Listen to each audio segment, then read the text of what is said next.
Hi friends, నేను mister B. నా మాట సూటిగా ఉంటుంది, మ్యాటర్ క్లియర్ గా ఉంటుంది. వీడియో టాక్ ఈస్ రాజా. మిస్టర్ బి లో బి అంటే ఏంటో నేను మీకు చెప్పాను. B stands for B positive. Positiveness ని స్ప్రెడ్ చేయడం చిన్న హాబీగా పెట్టుకున్నాను. దానికి సంబంధించి కొన్ని కార్యక్రమాలు చేస్తున్నానని చెప్పాను. అందులో భాగంగానే ప్రేమ కథలు, నీతి కథలు స్టార్ట్ చేశాను. ఇప్పుడు దానికి సంబంధించే ఇంకో కాన్సెప్ట్ ని కూడా మీ ముందుకు తీసుకొస్తాను. దాని పేరు సాధకుడు. దీనికి సంబంధించి ఒక చిన్న విషయం చెప్తాను. అదేమిటి అంటే, అందరూ మహాత్మా గాంధీ అంత గొప్ప వాళ్ళు, మెగాస్టార్ చిరంజీవి అంత సూపర్ స్టార్లు కాలేరు. కానీ మెగాస్టార్ చిరంజీవికి, గాంధీజీకి, మిగతా వాళ్ళకి మాత్రం ఒక సారూప్యం ఉంది. అదేమిటి అంటే, చిరంజీవి గారు గాంధీ మహాత్ముడు ఇద్దరు కూడా మనలాగే మామూలు మనుషులు. ఒక లక్ష్యాన్ని ఏర్పరచుకుని సానుకూలమైన దృక్పథంతో, దృఢ సంకల్పంతో కృషి చేశారు. గాంధీజీ మహాత్ముడయ్యాడు, మెగాస్టార్ చిరంజీవి సూపర్ స్టార్ అయ్యాడు. ఎవరైనా సానుకూలంగా ఆలోచించి చెయ్యాలి అని సంకల్పించుకుంటే వాళ్ళలా ఏదైనా సాధిస్తారు. సాధకులు అనిపించుకుంటారు. వ్యక్తిగతంగా తన అవసరాల కోసం ఏదైనా సాధించిన వాడు మహా అయితే వాడు కుటుంబానికి ఉపయోగపడతాడు.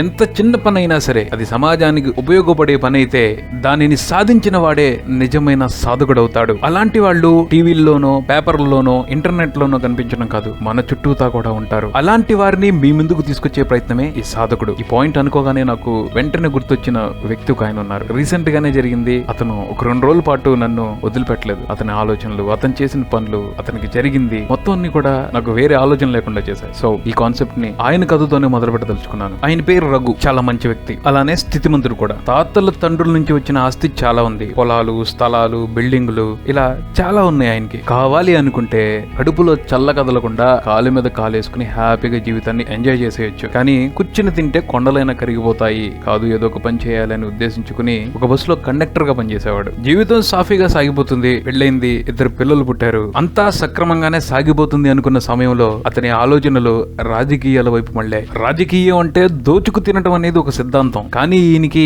సేవ చేయటం అని అర్థమైంది. ప్రజాసేవ అని చెప్పుకుంటూ అధికారాన్ని, హోదాల్ని అనుభవిస్తూ ఎంజాయ్ చేసే వర్గం వేరు. కానీ ఇతని మనస్తత్వం అది కాదు. నిజంగా సేవ చేసే జనాల్ని మెప్పించాలి అనుకున్నాడు. ఆ రకంగా రాజకీయాల్లో ఎదగాలి అనుకున్నాడు. అలా తన పక్కన ఉన్న వాళ్ళకి, ఆపదలో ఉన్న వాళ్ళకి, అవసరమైన వాళ్ళకి సహాయం చేయటం మొదలు పెట్టాడు. తర్వాత ఆయన అలా సహాయం చేయటం అనేది ఒక అలవాటుగా మారిపోయింది. అపాయంలో ఉన్న, అవసరంలో ఉన్నామని వచ్చిన ఏ ఒక్కరిని వెనక్కి పంపించలేదు గుట్టి చేతులతో. కొన్నాళ్లకి రాజకీయం కంటే ప్రజలకి సేవ చేయటమే బాగా ఇష్టమైపోయింది. ఒక ట్రస్ట్ ను ఏర్పాటు చేసి దానిని అలా కొనసాగిస్తూనే రాజకీయాలకు కొంత దూరం జరిగారు. కానీ భగవంతుడు కన్నెప్పుడు మంచి వాళ్ళ మీదే ఉంటుంది. వాళ్ళ మంచితనాన్ని లోకం తొందరగా గ్రహించాలి అని చెప్పి ఆయన ఎప్పుడు ఉవ్విళ్ళూరుతూనే ఉంటాడు. అందుకనే ఈయనకు కూడా కష్టాలు పెట్టడం మొదలు పెట్టాడు. కొత్తగా మొదలుపెట్టిన వ్యాపారాలు నష్టాలు తేవటం మొదలు పెట్టాయి. ఆస్తి హరించుకుపోవటం మొదలు పెట్టింది. మోసం చేయటం చేతకని మనిషి అవటంతో మొత్తం పోగొట్టుకుని భార్యా బిడ్డలతో, కట్టుబట్టలతో ఒక అద్దింట్లో ఉండాల్సిన పరిస్థితికి వచ్చేశాడు. అక్కడితో విధి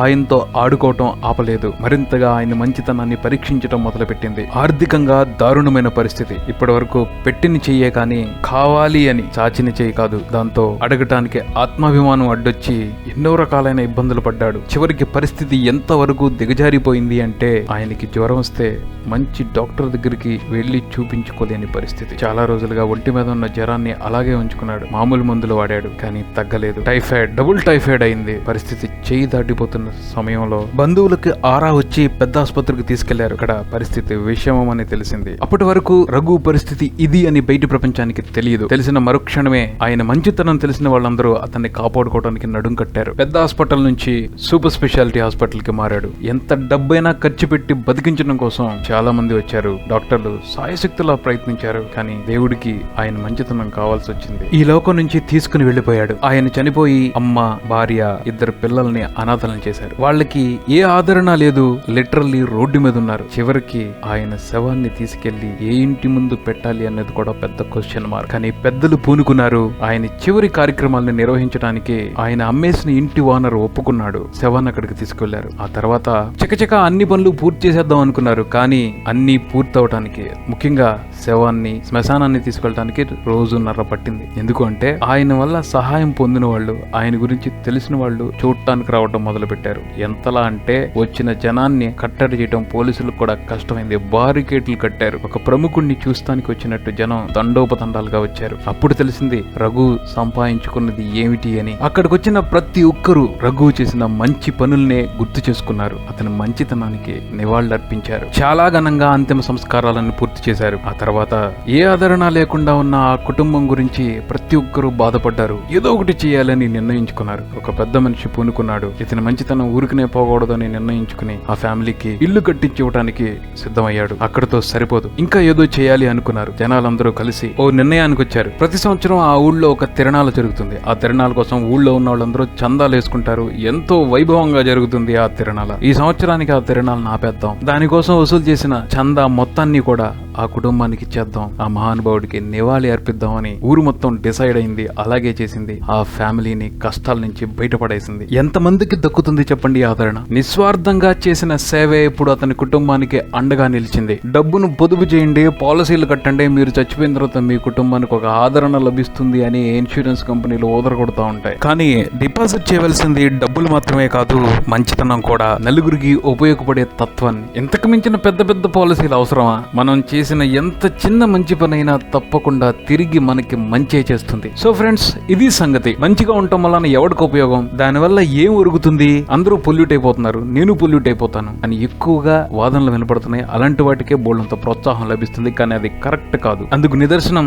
ఈ రఘు కథకు మించి వేరే చెప్పుకోవాల్సిన అవసరం లేదని నా ఉద్దేశం. ఇది ఎప్పుడో జరిగింది కాదు, రీసెంట్ గా ఒక 10-15 రోజుల క్రితం జరిగిందే. మంచి చేస్తే మనకు తప్పకుండా మంచే జరుగుతుంది. సో ఇక నుంచి మంచిని డిపాజిట్ చేయడం మొదలు పెట్టండి. పాజిటివ్ గా జీవితాన్ని లీడ్ చేయండి, హ్యాపీగా జీవితాన్ని ఎంజాయ్ చేయండి. That's it. మరో సాధకుడితో నెక్స్ట్ వీక్ మళ్ళీ మీ ముందుంటాను. పోతే ఇంకో విషయం, ఈ కాన్సెప్ట్ కి సంబంధించి మీ కంప్లీట్ సపోర్ట్ ని నేను ఎక్స్పెక్ట్ చేస్తున్నాను. నాకు తెలిసి మీకు కూడా మీ చుట్టుపక్కల ఇలాంటి వ్యక్తులు ఉండే ఉంటారు. ఒకసారి పరికించి చూడండి. అలాంటి వ్యక్తులు ఎవరైనా మీ దృష్టిలో ఉన్నారు అంటే వాళ్ళ గురించి నాకు రాయండి. ఈ వేదికగా నేను మిగతా వాళ్ళందరూ వాళ్ళ గురించి తెలుసుకునేట్టు చేస్తాను. వివరాలను మీరు మెయిల్ చేయవలసిన mail ID mrb stories@gmail.com. Keep watching Mati Talkies. For me, Mr. B and Talkies Raja. Thank you.